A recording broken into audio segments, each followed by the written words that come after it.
Go ahead, Thank please. you. Good morning, everyone. Good morning, my fellow instructors. Well, we've all heard Dr. Mukesh and Dr. Vishal and Dr. Ridhima talk about the theoretical aspect of it. I'm going to be talking about the practical hands-on approach that we can take, especially from the point of view of someone sitting in a tier 2 or a tier 3 city as myself. To begin with, hang on a second, I think something's hung. So just give me a second. Right. Hang on a second. I'm really sorry for the confusion.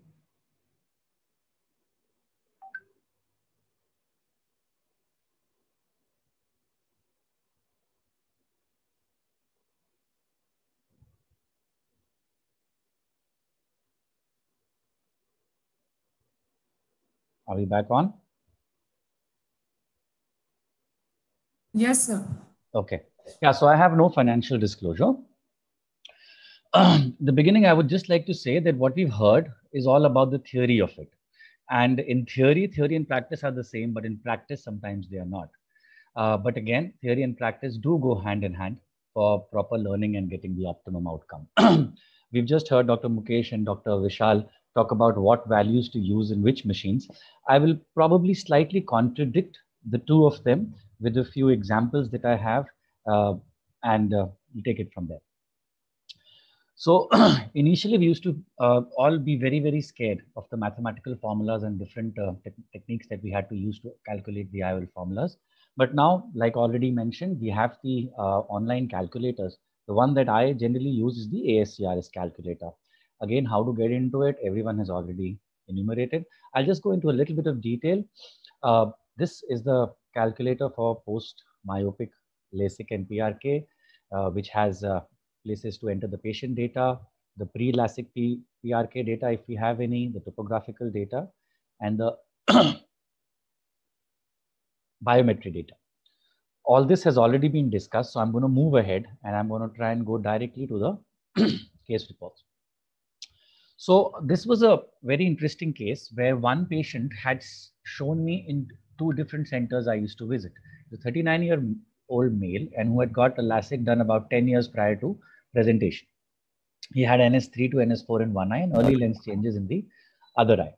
This was his refraction, and don't be scared with the -15 spherical refraction. This happens when there is a nucleus sclerosis of that amount. So in one of the centers that he showed me, we had two machines, the IOL Master and the OBSCAN. And the other center where he presented himself had two different machines, the Pentacam and the LensStar. So why I took this case up is because I wanted to show you that regardless of what machines you have, you can still play around with the values if you have the basic knowledge of what a particular value of a particular machine is measuring.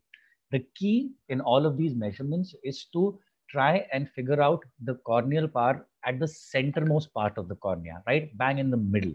Because most of these machines don't actually measure the center, they extrapolate the center part through the other readings. So if we can extract that information, that is the most key part of this entire IOL calculation method. So yeah, both the centers, different machines, same calculator. Let's talk about the center one where we had the IOL Master. This was the K reading in the IOL Master, and the OBSCAN gives us a total axial power or the centralmost corneal power on the axial map. Here we can see it is 33.4 diopters, slightly flatter than what the IOL Master shows us because the IOL Master measures around 2.6 to 2.7 millimeters from the absolute center. And it's the flattening in the centermost cornea which really matters. So we took these values, we put the biometric values in the biometric section, and we only took the total corneal power of the Galilei Wala section, which corresponds to the centralmost corneal power that we measure from the OBSCAN. We do have literature to prove that the Galilei total corneal power and the centralmost corneal power in OBSCAN do correlate, and I'll be happy to share that literature if anyone is interested. And then we calculate. So this gave us a calculation of around 19.6. As you can say that we don't have any prior K data. So only the non-K dependent formulas were engaged, and we got a value of 19 diopters. Then the patient visited the second center where this was the biometric value from the Haag-Stry or the Lenstar, and we had the pentacam there. Like Dr. Vishal mentioned, that it is the EKR report which we generally use for measuring the K values. Now, contrary to what Dr. Mukesh and Dr. Vishal said, we have had very good results by using the mean EKR values in the zone 1 to zone 4 millimeters and putting these values for the Atlas ring values, substituting them for the Atlas ring values, and also using the 65% mean in the ICE's effective refractive power section. Again, I have data and the literature to say that these two values do correspond to each other. And we have to make these kinds of adjustments because, there is no one center which will have all of these machines. So if you have a machine which is not enlisted in that formula in ACRS, you have to find a way around it. Try to find a way which where your machine has some value that can be substituted in the values which are enlisted in the ACRS calculator. Then we go ahead and we enter the values where they should be, like I already mentioned. And once we calculate, we get a lens power which is about 0.5 diopter different from what we were getting earlier. Of course, we have more amount of information that we were able to update in the center 2 with the help of a pentacam. So my gut feeling would be that this would be closer to the actual refraction. In the end, we ended up putting a 19.5 diopter lens, and the patient was left with a 0.5 diopter myopia. Now, in a post-LASIK case, a 0.5 diopter of residual refraction is something I will take any day. Similarly, if we just went a little back and saw how much the power IOL master and Lenstar were calculating, we would have probably made the patient hyperopic by about 2 to 2.5 diopters. Now, this is something very, very interesting, which I always share with all my colleagues, especially for people in tier 2 to tier 3 cities. We don't even have access to topographers. Would the online calculators work if we just had the IOL master or the Lenstar, just the biometric data?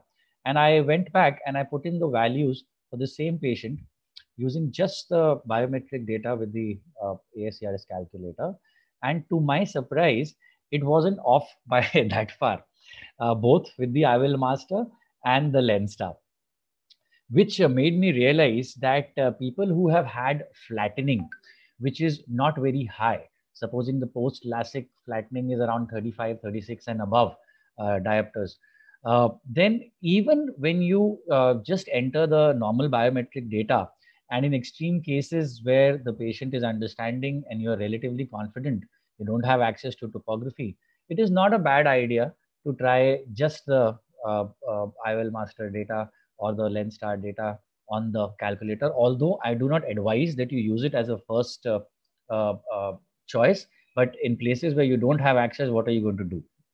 So this is the last resort that we can sometimes maybe revert to. This is another case. It's an interesting case where we put a toric lens in a patient who had the pre and post LASIK stable refraction available. So again, this is just to show that the amount of data that we have, the more amount of data that we can put it in this calculator, the more accurate the reading will be. You can see that we have the pre-LASIK data. I wish I. So the pre-LASIK data is available, and also the post-LASIK data. We enter the IOL, the biometric data, and this is the power we got. It was about 9. We used a 9.5 diopter toric lens. We used that to calculate the toric axis, and at the end, these were the results we got. Which again, a 0.75 residual cylinder with no residual sphere is something which we can even be happy with normal patients. And again, the same point, if we had pre and post data and no topographic data, and we just used the plain biometry, we would still have got almost similar readings. So this is again to reiterate that last case scenario, if we don't have proper data, we can even use these calculators with a normal biometer.